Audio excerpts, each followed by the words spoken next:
Hello there, I'm Emerson, and let's talk about gears. So there's a couple things you should know about gears. They're really useful and they're really applicable to everyday life. You use them all the time. In cars, you have your engine, which produces the power, your wheels, which make you go forward, and then in between that is the transmission, and that maximizes the power that you get from the engine. What it does is shifts through a range of gears. That's what it does. That's its sole purpose, is to transfer the power from the engine to the wheels. Now, there's a couple of ways you can use gears. In this setup right here, you have a small gear being powered and a big gear being turned. Now what that is going to do is this small gear is going to be running at a constant rate at 1, and this big gear, because of that, is going to move at a smaller velocity but a higher torque. Now if that doesn't make sense, that's okay, because I haven't explained torque. Torque is a measure of rotational force. This motor right here probably doesn't have a lot of torque, but it has a lot of velocity. This motor has a lot of torque, but not a lot of velocity. And that's because torque is the rotational force, as I just said. Now, what that means is that, okay, for a general application, if you have a generic electric motor with like a little wheel on it, and you spin it up and then you try and stop it with your fingers, if it's harder, the more torque that it has, the harder it's going to be for you to stop that motor. It could be spinning really, really fast and have very little torque, and you would be able to close your fingers down on it and stop it very easily. But if it was spinning very slow and had a lot of torque, you would hardly be able to slow it down at all. Now, I hope that makes sense. That is what torque is. So when you have this setup right here, where you have a small gear leading to a big gear, that is going to it's going to multiply the torque and divide the speed. It's going to increase the torque and reduce the speed that you have when you have this setup right here. You can see that right here. The small gear, which has a constant velocity, it's being powered, is moving faster than this big gear. However, it has less torque. This gear, the big one, has more.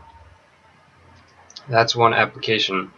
If you have a very fast motor, but it doesn't have a lot of torque, so you can't, use it very much, you could do what is called a gear reduction and put this setup of gears on it and go from a small gear to a big gear, and that's going to make your motor a lot more effective at putting its force down. It's going to give a lot more torque, but you're going to have the effect of less speed. Now, another simulation here is the big gear going to a small gear. Now, that is going to do exactly as you should have guessed. The big gear, which is going to be moving at a constant velocity,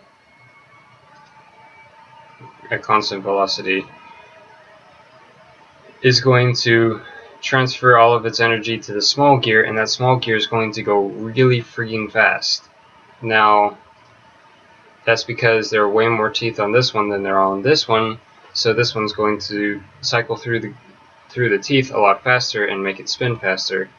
Now, it's going to spin a lot faster, however, you're going to still have the effect that torque is going to be reduced. So, application of this is if you have a really slow, high torque motor, but you need to, say, run a propeller on a plane, so that needs to go really fast. You could gear it up and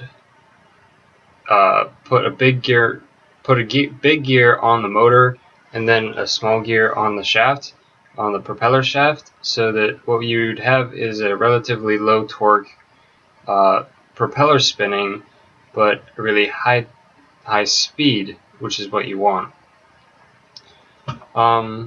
Another application for this is that in your transmission,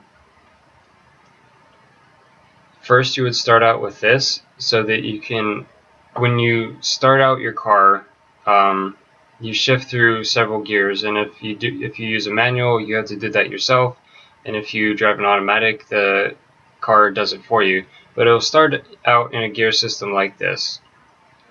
In a transmission, there are generally 4 to 6 separate gear trains, or separate gear selections, pairs, if you will, in the transmission.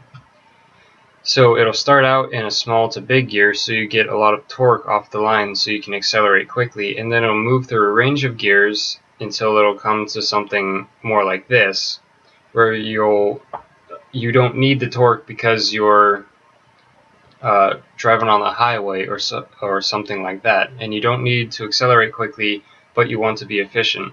So this setup ensures that your engine isn't working very hard and you're getting a really fast output.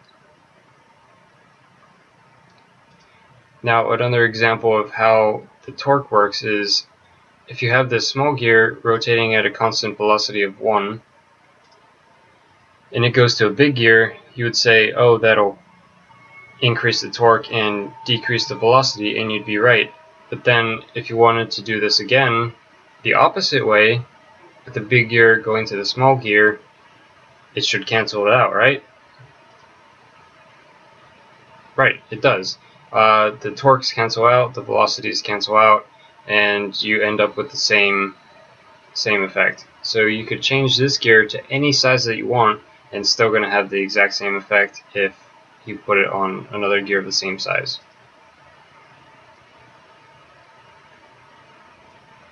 So to recap, a small gear going to a big gear is going to increase the force required to stop that output, but it's going to decrease the velocity. A big gear going to a small gear is going to reduce the torque but increase the velocity.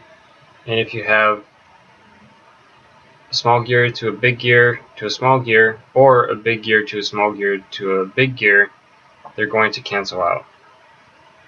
So I hope that explained a bit about gears. Hopefully you can use that in your robotics program for the contraption. And thank you very much for watching. I'll see you whenever.